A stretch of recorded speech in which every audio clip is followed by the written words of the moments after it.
Boa tarde a todos. Queria agradecer a presença e também por aceitarem o convite de ser a minha banca. Iniciando, então, a apresentação do meu trabalho, que tem o título de Determinação do Sistema Híbrido de Geração de Energia Elétrica para uma Plataforma Petrolífera Offshore. Para apresentar a estrutura um pouquinho da apresentação, vou iniciar com uma introdução, dando uma contextualizada no assunto, a metodologia do trabalho, resultados e a conclusão. Então, iniciando pela introdução, apesar das grandes pressões atuais da sociedade e também de alguns governos para a redução da utilização de combustíveis fósseis, a gente vê que o petróleo ele ainda é um componente muito importante da economia mundial. Ele não é só um combustível, mas ele também serve como produto para a indústria farmacêutica, produtos químicos. E a gente sabe também que pequenas variações no preço do petróleo afetam diversos setores. E a gente observa essa tendência, né, com dados globais, né, que o petróleo representa 30% da oferta total de energia. E entre 2021 e 2022, a gente teve um aumento ainda no volume produzido e também no consumo de petróleo.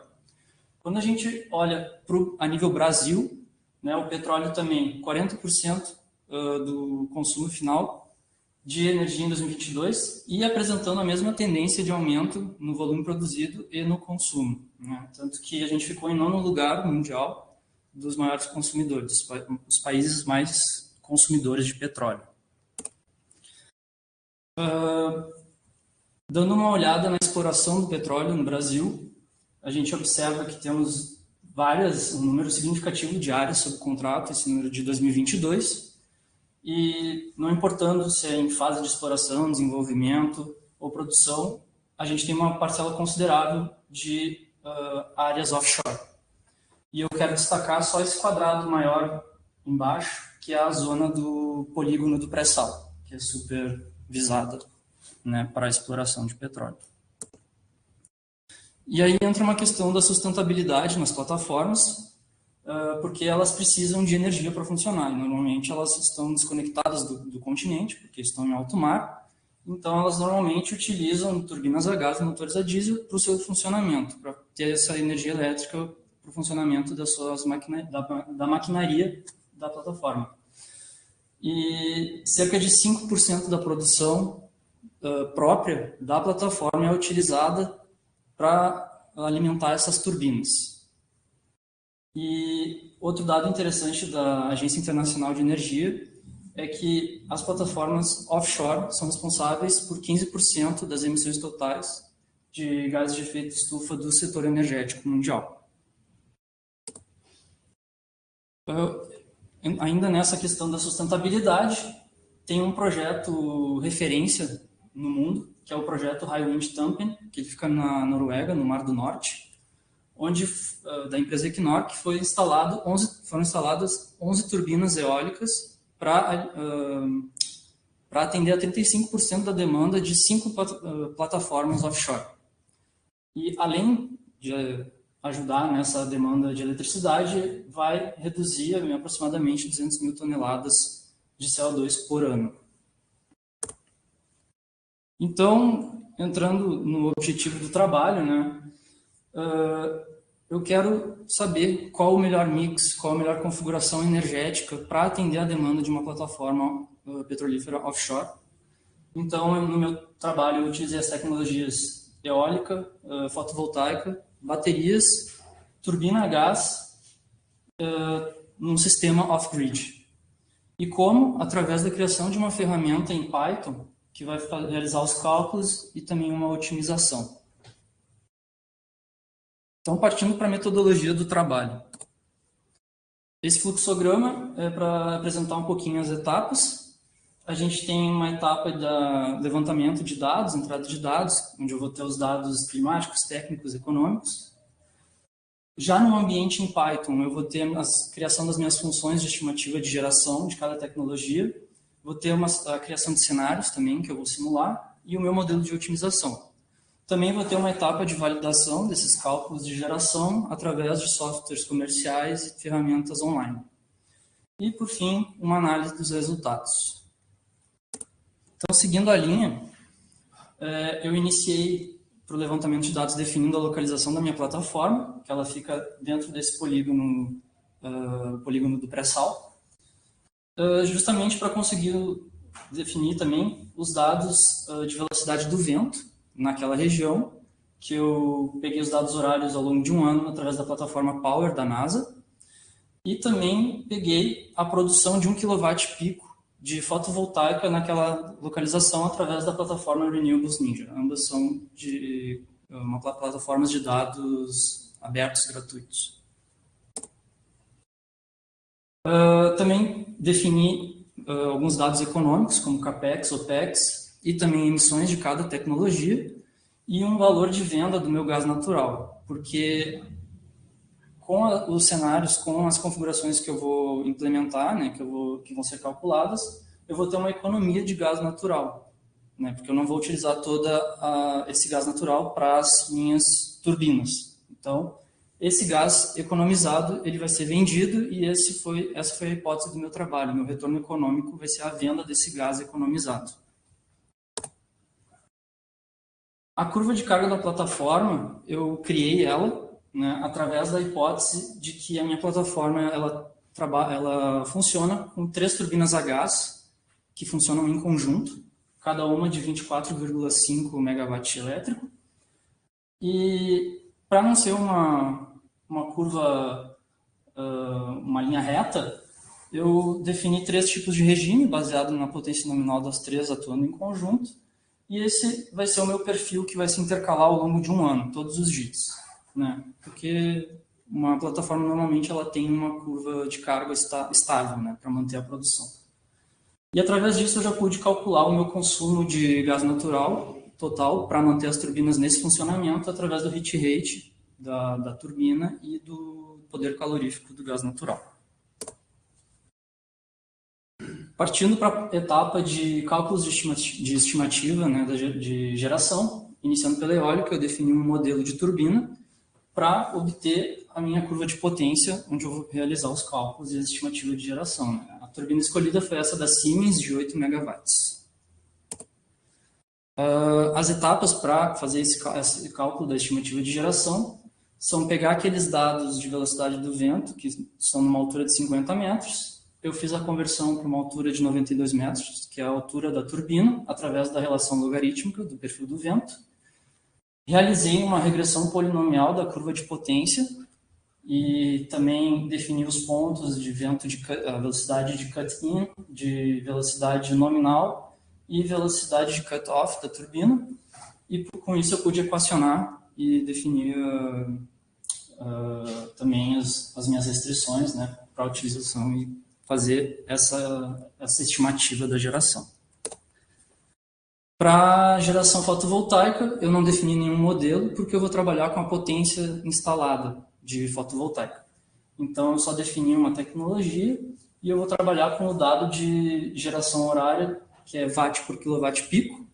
Então, a minha equação é basicamente esse dado vezes a minha potência instalada. Para as baterias, mesma coisa, só definir um modelo genérico, né, a tecnologia, na verdade, de íon de lítio, para definir uma eficiência global de 81%, né, com carregamento e descarregamento. E todos os cálculos relacionados à bateria foram em unidade energética, né, em quilowatt-hora. A dinâmica dela é simples, quando a minha produção é maior que a demanda e eu tenho espaço na bateria, eu estoco energia. Quando tenho a produção menor que a demanda, eu utilizo essa energia da bateria. Esse slide é só para exemplificar um pouco a dinâmica energética. Então, aqui eu tenho minha geração eólica e fotovoltaica, a bateria, a geração da turbina a gás. Lá eu tenho o meu consumo da plataforma, a demanda, e aqui a produção excedente. Então, só destacando quando que eu uso a turbina a gás, é quando a minha geração eólica e fotovoltaica mais o que eu tenho armazenado da bateria, não atenderem à demanda da plataforma. Então, eu entro com a turbina a gás como uma geração complementar. E também destacando a produção excedente, que é a minha geração eólica e fotovoltaica, elas são superiores à demanda da minha plataforma e também quando eu não tenho mais capacidade de armazenamento. Então, é uma energia que vai ser perdida, é uma produção excedente. Chegando na etapa dos cenários, eu criei alguns cenários, né? Eu tenho meu cenário base, que ele é aquele já, quando eu criei a curva de carga, só com turbinas a gás. Cenários 2, 3 e 4, eu vario a parcela renovável que eu quero, do consumo final da plataforma. E eu também vou ter, no 5, 6, 7, os meus cenários 100% renováveis, né, onde eu não vou ter a utilização de turbina a gás. Eu faço algumas variações ali nas tecnologias, eu tiro em algum cenário as turbinas eólicas, eu tiro em outro cenário a fotovoltaica. E em alguns eu utilizo as duas junto.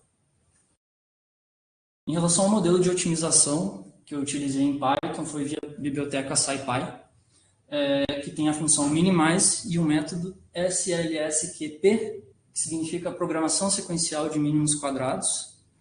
Eu escolhi esse método porque ele é um método que ele é capaz de resolver problemas lineares e não lineares, com diversas variáveis, e ele também aceita a utilização de restrições de igualdade e desigualdade. Então, eu achei adequado para o meu trabalho.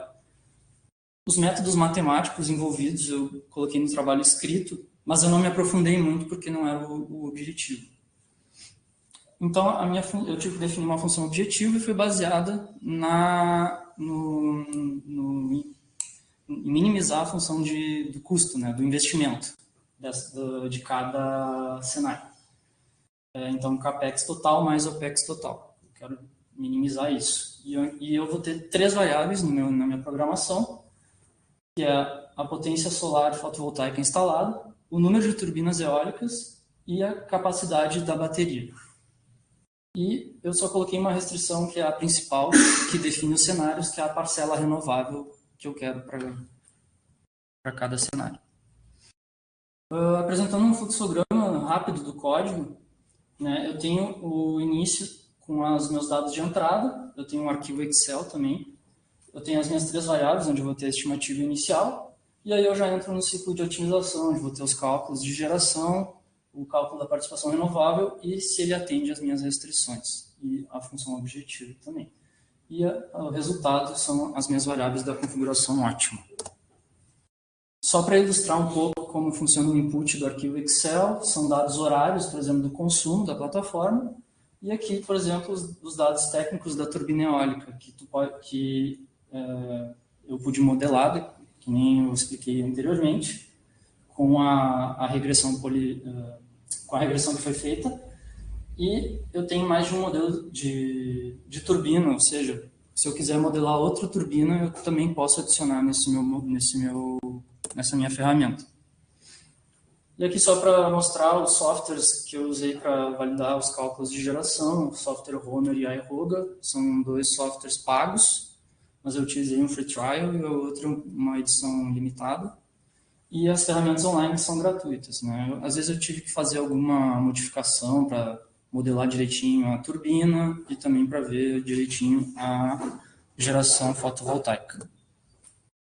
Partindo para os meus resultados do trabalho, iniciando justamente por essa validação, né? Eu tenho o meu método próprio lá e as diferenças que eu obtive em relação aos outros softwares e ferramentas não foram significativas, fez sentido e foram resultados que foram satisfatórios, a meu ver, tanto para a turbina eólica quanto para o quilowatt-pico, 1 kWp de fotovoltaica.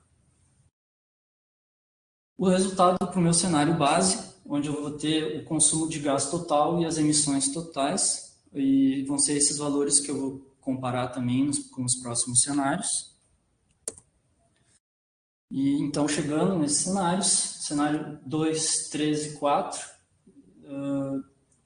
eu não vou falar de todos os resultados, vou apresentar só esse da parcela de 30% e da parcela de 70%.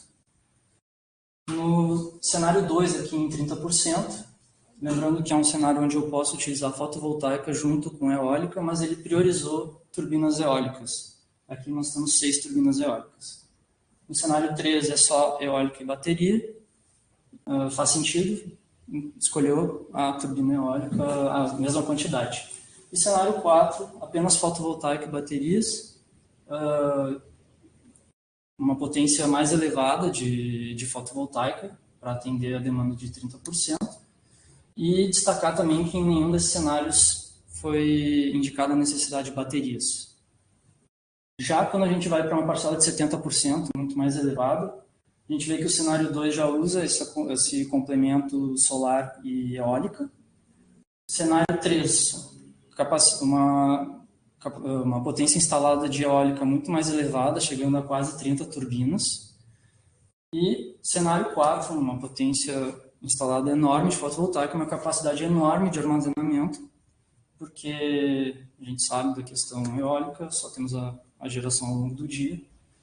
E então, destacar que em cenários já de 70%, já temos coisas superdimensionadas. Esses gráficos aqui são dos mesmos cenários e eles mostram a quantidade de energia de geração em cada tecnologia, mas eu quero destacar só a curva vermelha, que é a minha produção excedente. Então, quando a gente vê o aumento de porcentagem da parcela renovável, maior é a produção excedente. O que também exemplifica que são projetos superdimensionados, não fazem sentido. Essa tabela apenas para mostrar a questão da economia, a redução do consumo de gás e a redução de emissões. Eles acompanham, né, 30%, a gente vê que segue mais ou menos a mesma lógica, que faz sentido, né, 50-50 e 70-70. Destacando o cenário 2, que no fim vai ser o meu cenário escolhido, né, a gente tem um retorno econômico em quase 7 anos, e porque a gente tem uma economia de gás e esse gás vai poder ser vendido, né, que foi aquela minha hipótese criada. E o que realmente vai mudar, né, já que as porcentagens elas acompanham mais ou menos, né, a parcela renovável, vai mudar é o CAPEX e OPEX de cada configuração energética. Aqui eu chego no cenário 100% renovável, já adiantando que são cenários irreais, não tem... Só pensando em questão dimensional, eles não tem como. No cenário 5, tem aquele complemento eólica solar, mas a potência instalada para solar, a gente vê 0,5 gigawatt pico, que significa uma área equivalente a 250 campos de futebol. Então, imagina no meio do oceano, 250 campos de futebol. No cenário 6, também um absurdo, quase 500 turbinas eólicas e uma capacidade de armazenamento absurda, porque a gente vai ter momentos sem vento, sem geração. Então, no momento anterior, eu vou ter que ter uma geração muito elevada, uma capacidade muito elevada de armazenamento para atender a demanda nesses momentos sem geração, né? E o cenário 7 segue também um pouco a tendência do cenário 5, aumenta ainda a potência instalada solar e a área necessária, equivalente a mais de 500 campos de futebol. Então, foi só a título de comparação, assim, para mostrar e ver o que dá, né? Esse gráfico igual ao outro, destacar a barra vermelha, que é a produção excedente, em quase todos os cenários, tudo que é produzido é produção excedente, né, para o cenário 100%, ou seja, realmente não tem nenhum sentido. E chegando à parte final dos meus resultados, é só também, por curiosidade, o quanto que a gente pode adicionar de potência fotovoltaica ou de potência eólica, qual o nosso limite de parcela renovável, né, sem a utilização de baterias. Então, quanto mais a gente instalar potência fotovoltaica, a gente só vai conseguir uma parcela de 53% de parcela renovável, né? Faz sentido porque a gente tem geração só ao dia, à noite não tem geração. E de turbinas eólicas, a mesma coisa, a gente tem um limite de 88%, quanto mais turbinas e tal, não, só vai ficar nesse limite, porque a gente não tem geração quando não tem vento.